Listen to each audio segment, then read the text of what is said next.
Well, I received a call one day from Jane McMeans. And she was with the Heritage Society, and they were planning to dispose of the railroad depot. It was a downtown Sugar Land from the early 30s. And they said they were considering putting it in a park someplace. And I said, what are you going to use it for? They said, it's a playground. I said, I think it might be better being an office for the chamber. And we were interested in helping them if we could. So she said, well, you can have it. All you have to do is move it and put it where you want to. So with that, well, we found this acreage, which we had set aside for the chamber. We cut the building in two. We moved the building from its old location to this location, and it also was full of bees. There was just an interior collection of beehives you couldn't believe, and it took a while to get rid of them. And then we had the builder, we had to pick the building up and put it back down on a foundation that had to be pre-measured, which it was, and then it was located here, and we tried to maintain the exterior appearance so that people would look at it and give it some historical value. We came from very humble beginnings, either renting some space on FM 1092 or little temporary buildings or things like that. So when we brought the old depot over and made it the executive offices of the chamber. I remember we did that in pieces. We cut it in two, we pulled it over. The time it took to move it was probably in one day. And it had to be loaded onto a trailer and then physically moved by the trailer slowly through the city to this location. In fact, it was about a horse race. In other words, Charlie Howard, who at the time was very active also in the chamber as I was, and he rode his horse alongside while trucks brought the chamber building down here and scooted it onto this property.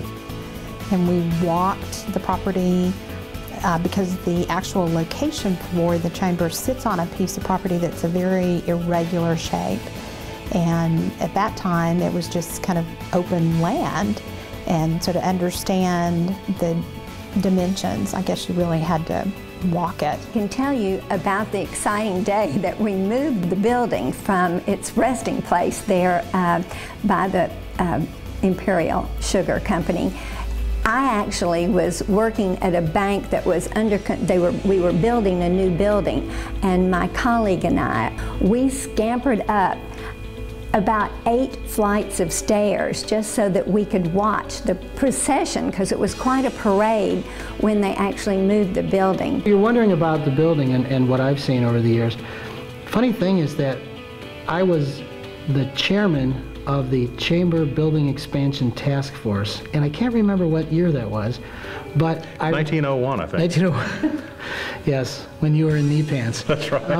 And I remember that the chamber as it sits now was a lot smaller, and during that period of time we added this large room that we're in, and we also added a patio with help from the community. It caused a big stir in the community, and people, it was truly like a parade.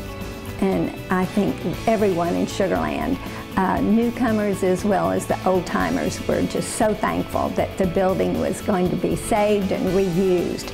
I guess it's like anything else you do. You're proud of an accomplishment. It's that simple.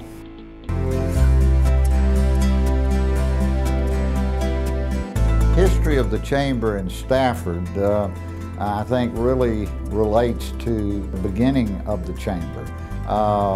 It was formed in 1971, and the reason I remember that, I remember working on that, and you may, Gene Foster, and the attorney in Sugar Land, and I drew up the original Articles of Incorporation and bylaws for the chamber. The chamber started with 2 or 3 people sitting around a table back years ago and thinking, and now look back on it, I said, golly, this is what happened.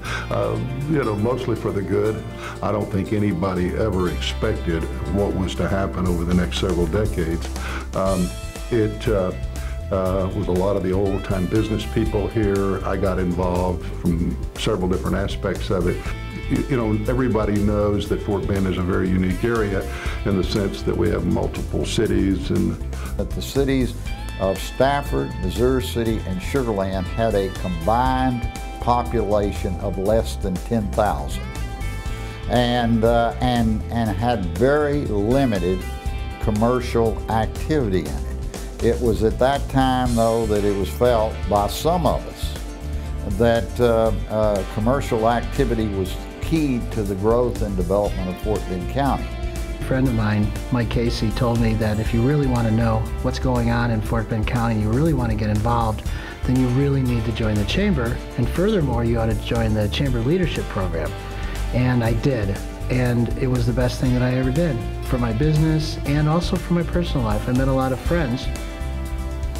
And me too. Yes, and Bruce too. I think that the Chamber has been a friendly atmosphere for business professionals to come together in the community, to get to know one another, to work together, to really maintain the quality of life that we enjoy in Fort Bend County, and also, I think, to promote a very healthy business environment. If you want to find the best business people in any place, you go to the Chamber, and that's where they are.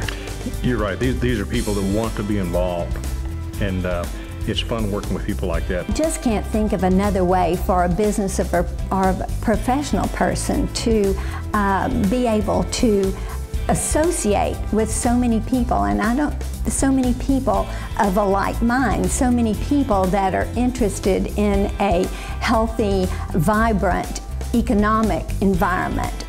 The Chamber has stayed abreast of issues that affect our business climate and have been able to come back and report their findings and, again, just keep the membership involved and informed. Kerry put together a list of benefits to the members last year as part of our wrap-up for the year, and there were 80 plus substantial, tangible, identifiable benefits to the members. But the Chamber has always been the watchdog. It's been the problem solver. It's been the visionary. And I think it has played an invaluable role in making this community what it is today, and more importantly, what it will be in the future. I see the Chamber going at this point is just up. I mean, the Fort Bend continues to grow. You know, we talked about it a little earlier about how things started, and never thought we'd be where we are today. And I think that the future is really bright. The future of the Chamber, I think, really is reflected in the future of our community, and we have an extraordinary community. And when I say extraordinary, I mean that people throw superlatives out all the time. But when you look at the quality of life, the quality of education, the opportunity for business, the diversity in our community, which is something that is a model for the whole country, if not beyond, we're a reflection of that, and our Chamber, the future is limitless.